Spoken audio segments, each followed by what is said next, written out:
Shalom dan selamat hari Sabat. Tajuk pelajaran sekolah Sabat belia kita pada hari ini adalah pilih kerajaan Anda. Ayat kunci kita ada dalam Daniel 3 ayat 28. Daniel 3 ayat 28, berkatalah Nabukadnezar, terpujilah Allahnya Sadrak, Meshach, dan Abednego. Ia telah mengutus malaikatnya dan melepaskan hamba-hambanya, dan melanggar kita raja dan yang menyerahkan tubuh mereka karena mereka tidak mau memuja dan menyembah Allah manapun kecuali Allah mereka. Jadi dari kunci kita ini dia kasih tahu macam mana si Nabukadnezar dia memuji Tuhan Sadrak, Meshach, dan Abednego. Kita punya inti cerita ada dalam Daniel 3 ayat 1 sampai 25. Tajuk Daniel pasal 3 adalah perapian yang menyala-nyala. Perenggan pertama nih inti cerita kita, dia kasih tahu macam mana Nabukadnezar dia telah membuat satu patung emas yang tingginya 60 hasta dan lebar dia 6 hasta. Jadi kalau kita mau tahu kenapa dia buat tuh patung, kita baca dalam Daniel 2. Lepas dia buat tuh patung, dia panggil rakyat-rakyat dia dari kerajaan dia untuk menyembah patung itu. Dalam perenggan kedua, kita melihat macam mana si Nabukadnezar bertitah, di mana kalau rakyat-rakyat dia dan semua orang dalam kerajaan dia mendengar bunyi-bunyian alat musik, mereka harus sujud menyembah ataupun mereka akan dibuang ke dalam perapian yang menyala-nyala. Dalam perenggan ketiga, kita lihat macam mana selepas dia punya rakyat mendengar bunyi alat musik dan bunyi-bunyian yang kena main, mereka pun sujud menyembah patung itu. Dalam perenggan keempat, kita melihat orang Kasdim dia datang kepada Nabukadnezar dan dia menuduh ada orang Yahudi yang ingkar kepada titahnya. Dalam perenggan kelima, orang Kasdim dia kasih tahu Nabukadnezar ada 3 orang yang ingkar kepada titah Nabukadnezar, yakni Sadrak, Meshach, dan Abednego. Dan dalam perenggan ke-6, kita lihat macam mana si Nabukadnezar lepas dia dengar berita, dia pun marah dan dia menyuruh 3 orang itu dihadapkan kepadanya. Dan lepas Sadrak, Meshach, dan Abednego berada di depan dia bertanya kepada mereka apakah benar mereka ingkar.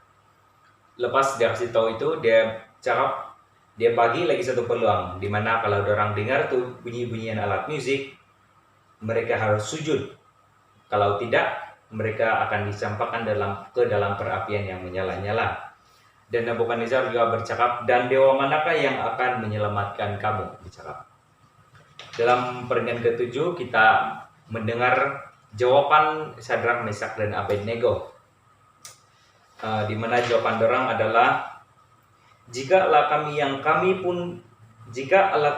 kami pula sanggup melepaskan kami, maka ia akan melepaskan kami dari perapian yang menyala-nyala itu dan dari dalam tanganmu ya Raja. Tetapi seandainya tidak, hendaklah Tuanku mengetahui ya Raja, bahwa kami tidak akan memuja dewa itu, dewa Tuanku, dan tidak akan menyembah patung emas yang Tuanku dirikan itu.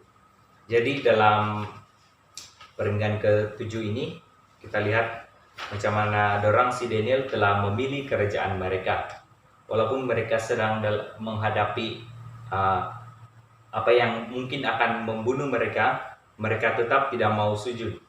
Mereka rela mati dan mereka memilih kerajaan Tuhan dan mereka tetap memilih untuk menyembah Tuhan mereka.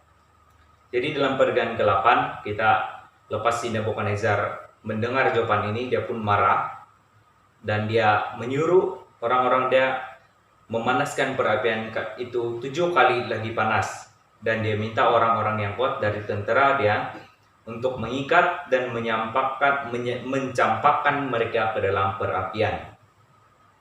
Dalam perenggan ke-9, 3 orang tadi telah dicampakkan ke dalam perapian yang menyala-nyala. Tapi oleh karena itu api 7 kali lagi panas, orang yang mencampakkan 3 orang ini ke dalam perapian itu mati. Dan dalam perendaan ke-10 dan terakhir, kita membaca macam mana si Nabukadnezar terkejut sebab dia melihat 4 orang dalam perapian, tapi yang dorang bakar adalah 3, dan orang yang keempat kelihatan seperti anak dewa, dia bilang. Jadi dalam cerita ini kita melihat macam mana 3 orang ini telah memilih kerjaan mereka, dan mereka juga telah memilih kerjaan Tuhan berbanding kerjaan duniawi. Walaupun dorang tidak tahu sama ada dorang akan diselamatkan oleh Tuhan ataupun tidak, mereka tetap memilih Tuhan daripada dunia ini.